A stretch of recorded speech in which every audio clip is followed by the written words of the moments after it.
আমাদের তারেক মামা মামির সাথে বাসায় তুমুল ঝগড়া, মামিকে মোটা বলাতে। দেখো তুমি যদি আর একবার আমাকে মোটা বলো, তোমাকে মারধর করে আমি বাবার বাড়ি চলে যাব। তুমি যদি বাবার বাড়ি যাও, আমাদের বাচ্চার কি হবে? হ্যাঁ, কিসের বাচ্চা? তাহলে স্বীকার করো তোমার ভুঁড়ি বাচ্চা। সেই দিন একটা মেয়ে চায়ের দোকানের সামনে দাঁড়ায় থেকে চা খাচ্ছিল। হঠাৎ একটা বাচ্চা মাছি এসে কাপে বসলো।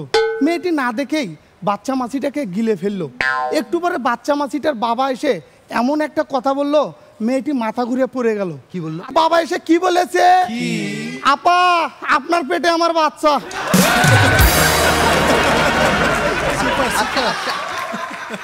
এবার যে আসবে পলাশবাড়ি গাইবান্ধা থেকে সোহানুর রহমান সোহান, যার নাম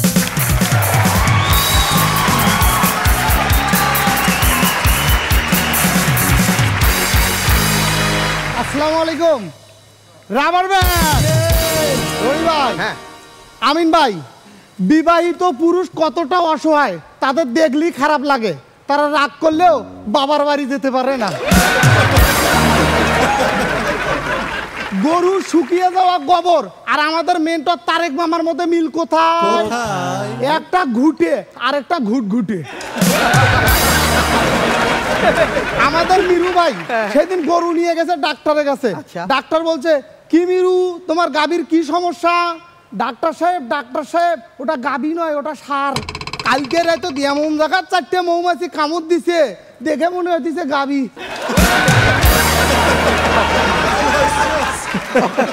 আমাদের তারেক মামা মামির সাথে বাসায় তুমুল ঝগড়া, মামিকে মোটা বলাতে। দেখো তুমি যদি আর একবার আমাকে মোটা বলো, তোমাকে মারধর করে আমি বাবার বাড়ি চলে যাব। তুমি যদি বাবার বাড়ি যাও, আমাদের বাচ্চার কি হবে? হ্যাঁ, কিসের বাচ্চা? তাহলে স্বীকার করো তোমার ভুঁড়ি বাচ্চা। সেই দিন একটা মেয়ে চায়ের দোকানের সামনে দাঁড়ায় থেকে চা খাচ্ছিল। হঠাৎ একটা বাচ্চা মাছি এসে কাপে বসলো। মেয়েটি না দেখেই বাচ্চা মাছিটাকে গিলে ফেললো। একটু পরে বাচ্চা মাছিটার বাবা এসে এমন একটা কথা বললো, মেয়েটি মাথা ঘুরে পড়ে গেল। কি বললো? বাবা এসে কি বলেছে? আপা, আপনার পেটে আমার বাচ্চা।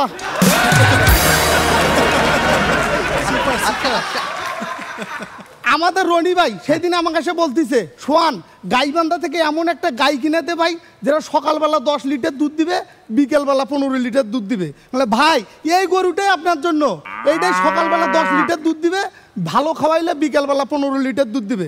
ভাইয়ের তো গরু পছন্দ। যেই টাকা দিতে যাবে দেখে গরুর একটা চোখ অন্ধ। ভাই তো আর গরু নিবে না। আমি বললাম, ভাই এইটার থেকে আপনি দুধ নিবেন না সার পাঠাবেন?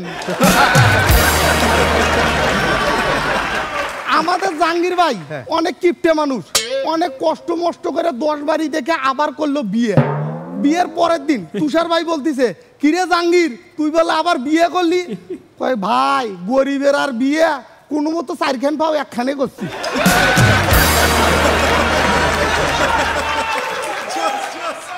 আমাদের শাওন ভাই রোজ উপর আল্লাহ ডাকে, যে কোনো কাজ করার আগে উপর আল্লাহকে ডাকে, কাজ শেষে উপর আল্লাহকে ডাকে। ইদানিং আর উপর আল্লাহকে ডাকে না। সেই দিন তো শাওন ভাইয়ের সঙ্গে দেখা। কি শাওন ভাই, রোজ তো উপর আল্লাহ ডাকতেন, ইদানিং আর উপর আল্লাহ ডাকেন না? ভাই রে, ভয়ে। কিসের ভয়? রোজ তো আমি উপর আল্লাহ ডাক দেই, উপর আল্লাহ যদি একদিন ডাক দেয় রে।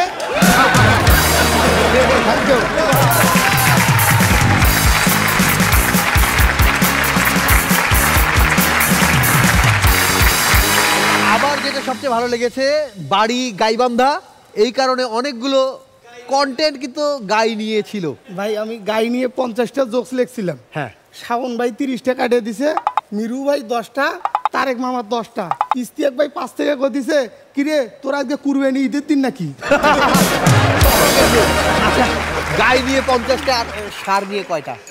সার নিয়ে কয়টা? সার নিয়ে আপনারটাই শুধু ছিল, সার নিয়ে আমারটাই শুধু ছিল। ওকে, আমি গাইবান্ধা গিয়েছিলাম এবং এই যে আমি এরকম ছবি টবি তুলছিলাম, আমাকে একজন বললো যে, রনি ভাই আপনি তো ফান টান করেন, এক কাজ করি, একটা গাইয়ের সাথে আমাকে বেঁধে দিয়েছে, দিয়ে বলছে যে গাইবান্ধা পারফেক্ট একটা ছবি হলো। আমি বললাম ঠিক আছে, নেক্সট পত্নীতলা গিয়ে তুলবো আরেকটা। আমাদের বিচারকদের কেমন লেগেছে একটু জানতে চাই। সোহান, একদম ফাটিয়ে দিয়েছো। মানে ওটা তো দুর্দান্ত লাগছে। বিয়ে আর কি করবো, 4টা পা 1খানে করেছি। সুপার ছিল, অনেক সুন্দর ছিল, অনেক এনজয় করেছি। Best of luck. Shabnam Faria. Sohan ভাই বেশি এনার্জি ছিল, না না বেশি হয়ে গেছে, আরেকটু ভালো ছিল, কিছু জোকস খুবই ভালো ছিল। Best of luck. Thank you. আমার মনে হচ্ছে এনার্জিটা উঠানামা করেছে। সারেরটা বলার সময় খুব এনার্জি ছিল, গায়েরটা বলার সময় আমার একটু কম ছিল। তুষার সার। খুব ভালো ছিল সোহান, তোমার গত পারফরমেন্সের থেকে আজকেরটা আরো ভালো হয়েছে। ভালো, খুব ভালো ছিল।